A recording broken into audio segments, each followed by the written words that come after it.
Pregunta número 23. ¿Cuáles son las variables climatológicas que se deberán tener en cuenta para la dispersión?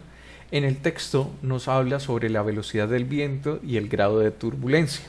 Acuérdense ustedes que el grado de turbulencia está directamente relacionado con las condiciones atmosféricas que tenemos en la zona, que pueden ser inestable, neutra o estable, ¿cierto? Dependiendo de la gradiente de temperatura. Por tal razón, se relaciona el siguiente criterio, que es el grado de calentamiento solar, en este caso la insolación, que está directamente relacionado con la nubosidad. Recordemos entonces que la nubosidad es entre mayor sea la nubosidad, ¿cierto? El cubrimiento de estas reflejan la luz del sol y la temperatura hacia la propia atmósfera y nos llega a la biosfera, entonces no se calienta.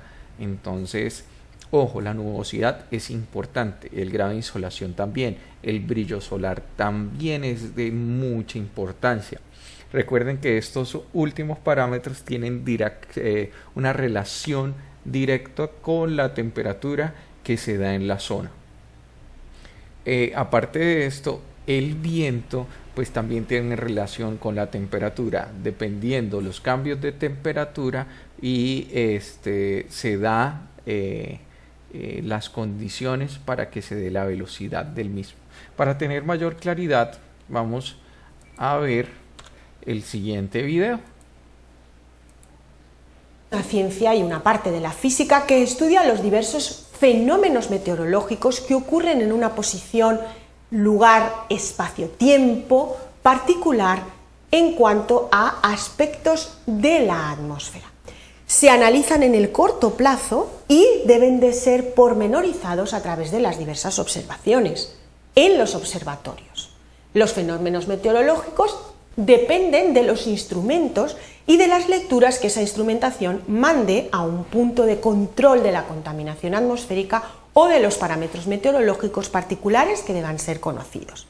Por ejemplo, la temperatura del aire, que se refiere a la lectura de la temperatura normalmente de bulbo seco y su distribución vertical para un análisis de las diversas temperaturas verticales instantáneas, la presión atmosférica, que se mide con los barómetros para conocer cuáles son esos valores de presión, y la velocidad, que también viene leída en las lecturas de los anemómetros y las veletas, y cómo esos campos de presiones favorecen la aparición o no de anticiclones y ciclones. Las precipitaciones deben ser medidas a través de pluviómetros y la presencia o no de precipitaciones también tiene una importancia en los estudios de contaminación atmosférica, porque la lluvia produce deposición húmeda de contaminantes que limpia la atmósfera, y el perfil de velocidades de viento que favorece la deposición seca por traslado de los contaminantes por transporte convectivo a otros lugares según sean los perfiles de velocidad que podamos tener. Existen otros parámetros meteorológicos que para la contaminación atmosférica son menos interesantes, depende aspectos de lecturas de radiaciones o de otros temas, características de las nubes, etcétera, que deben de tenerse lecturas, pero que en los estudios de contaminación atmosférica afectan menos. El tratamiento estadístico de todos esos datos que se toman para los diversos momentos se llama la climatología.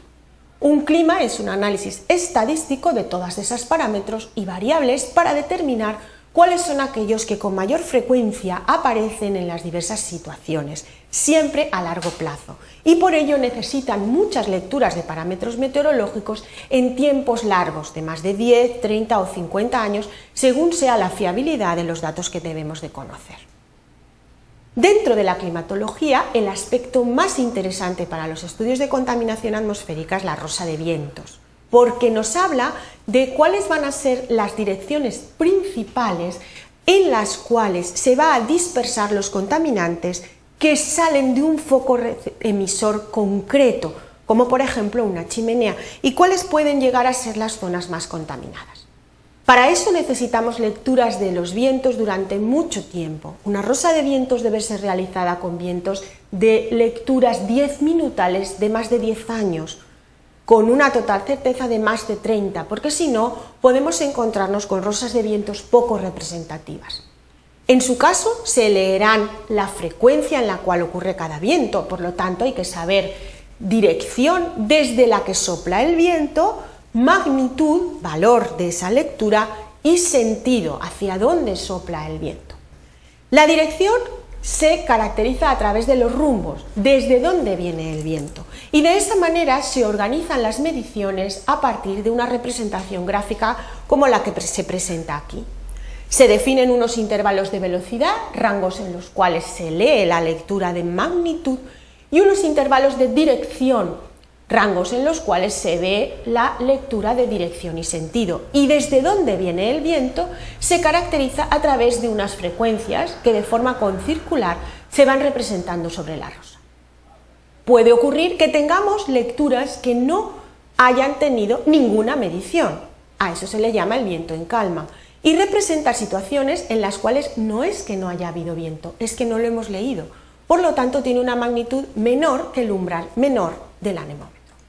Las rosas de viento son muy importantes y son conocidas para los diversos puntos a lo largo del tiempo, por lo tanto no se pueden improvisar y necesitamos esas lecturas, por lo tanto